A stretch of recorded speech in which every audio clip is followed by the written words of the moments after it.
The NBA is celebrating its 13th annual Noches Éne, the Spanish pronunciation of NBA, in March to commemorate fans and players across Latin American and U.S. Hispanic communities.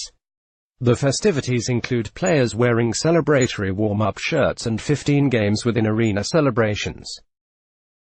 Still, Latinos yearn for a bigger presence in the NBA. The percentage of NBA players classified as Latino dipped from 4.9% in 2016-17 to 2.3% during the 2017-18 season, according to the Institute for Diversity and Ethics in Sports 2018 NBA Racial Gender and Report Card. There are no Latino owners. There is just one Latino head coach, the Charlotte Hornets' James Borrego. And there is only one Latino who has the position of Vice President of Basketball Operations, the Houston Rockets Gersson Rosas. It's surprising, Rosas told The Undefeated, there's not a lot of Latinos in executive positions or in front offices. And hopefully, that number will grow. That's one of the things that is important to me. Rosas, a native of Bogotá, Colombia, has been with the Rockets for 16 seasons. During that time, he also had a 3-month stint as general manager of the Dallas Mavericks in 2013 before returning to the Rockets in his current role. The right-hand man of Rockets General Daryl Morey, Rosas is involved in all player personnel moves.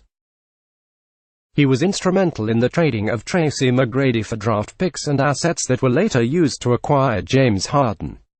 An American citizen, Rosas has also been the international player personnel scout for USA Basketball's men's national team since 2015. Boston Celtics forward Al Horford, a Dominican Republic native, described Rosas as a role model for Latinos hoping to work in the NBA in an executive role. His impact has been real big, Horford said. I got a chance to spend time with him at Basketball Without Borders in the Dominican Republic. He's always one of those guys pushing for the NBA to be more involved in Latin America. He wants to make sure the game will grow in our countries over there. That is always what I have gotten from him. He doesn't only talk about it. He goes down there, does work and makes a difference. Rosas, 40, talked to The Undefeated about his career successes and the challenges and dream of getting more Latinos and Latinas into the NBA. Why did your family move from Colombia to Houston? It was for the opportunity to have a better life for me and my brothers. We had family here, so the opportunity to come and grow and develop. My parents wanted to find a better life for us. Did you know English when you came here? I did not know English. I learned like everybody else, with music, from TV and movies, but it was big culture shock coming from where Colombia was at that point in time. It was a rough period. Fortunately, it's in a lot better place now, but it was during that time there were a lot of cartels. We weren't in danger, but because of everything that was going on, you didn't feel safe. You didn't feel like you had an opportunity to expand, and my parents always wanted us to have a better life. It's disappointing because Colombia is beautiful. It went through a rough period, but fortunately it is where it's at now, having gone through all that, and now they're in a more stable place. Editors picks Austin Rivers, it's the happiest I've been in my career. Tony Parker, Rudy Gobert and the world of the black international player in the NBA. Rockets rookie Gary Clark relishing chance to learn from his mentor, Chris Paul. The complete and insane list of PJ Tucker's 2018 NBA playoff sneakers. Where did your passion for basketball come from? Editor's note: Rosas played basketball in high school. When I was in high school, in 10th grade, I realized that my passion was to be in basketball, was to be a GM one day.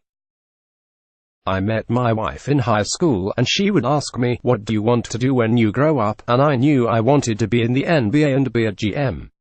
And to her, she didn't so much laugh as in shock, like, what do you mean? Are you saying this to impress me? Or is this something that you really care about? And I think, for that early stage, I knew I had a lot of hurdles ahead of me, you know. Being Latino, you didn't see Latinos in the people in the NBA. You didn't see them playing. Who was your mentor in basketball? I was fortunate to be around a lot of good people. Being in Houston at that time, then Rockets assistant general manager Dennis Lindsey was my first mentor. And he really took me under his wing when I was finishing college and looking to start my career. He gave me my opportunity to be an intern with the Rockets and did even more than that. I still had those early questions of what my route's going to be.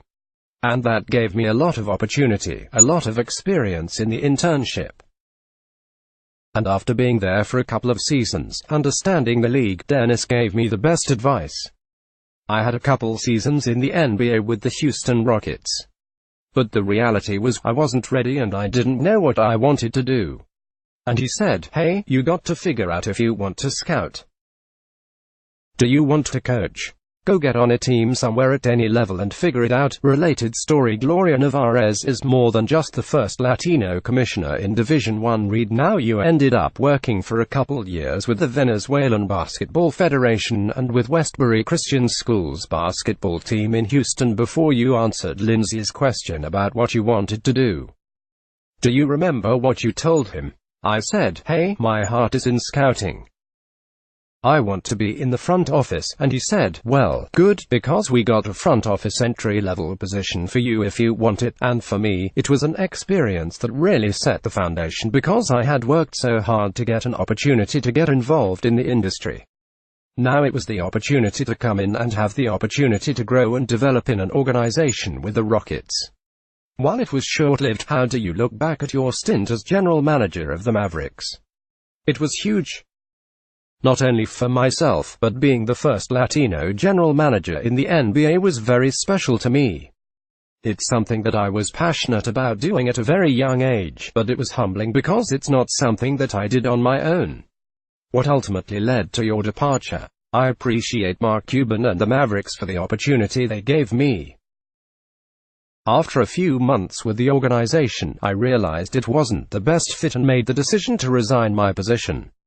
What did you learn from your stint as a GM? I felt like I learned and I grew. I grew a lot in that opportunity in terms of understanding the role, the league and different perspectives of responsibility.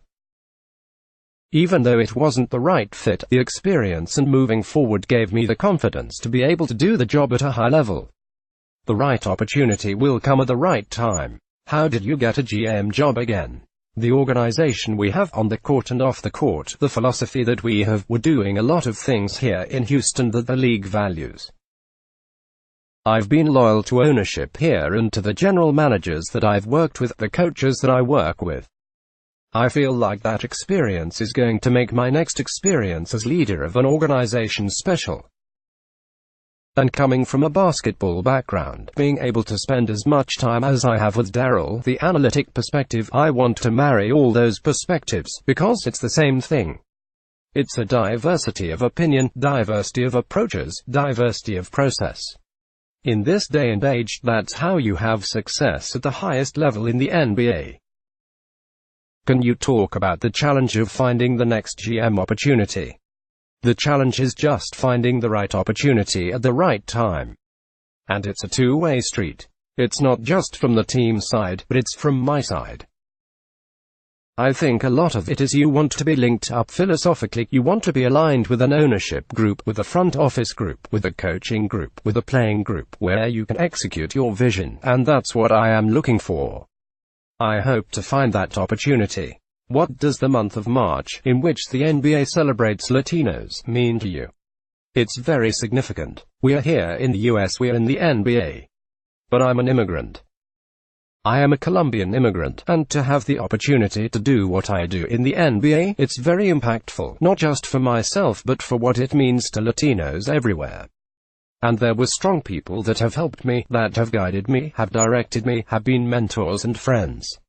The privilege that I have to be here also gives me a responsibility to give back. I want to see Latinos in every part of the NBA, on the front office side, on the coaching side, on the playing side, on the corporate side. And to know that I can motivate someone or give someone the hope that they can do it. If I can do it, they can do it. It's very special to me.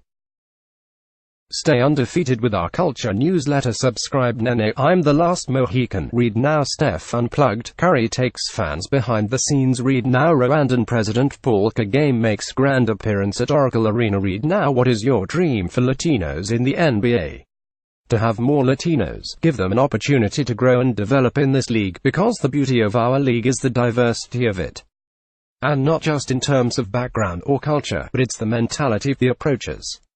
It's not just done one way. The different perspective that you have in an organization, it's the value of having the team on the court and team off the court. Building that together is something I'm very passionate about. The reality is, the more perspectives you can get, the different opinions, that's what you can value. And I'm very blessed to be part of the league that really values that. Mark J. Spears is the senior NBA writer for The Undefeated. He used to be able to dunk on you, but he hasn't been able to in years and his knees still hurt. Let's block ads. Why?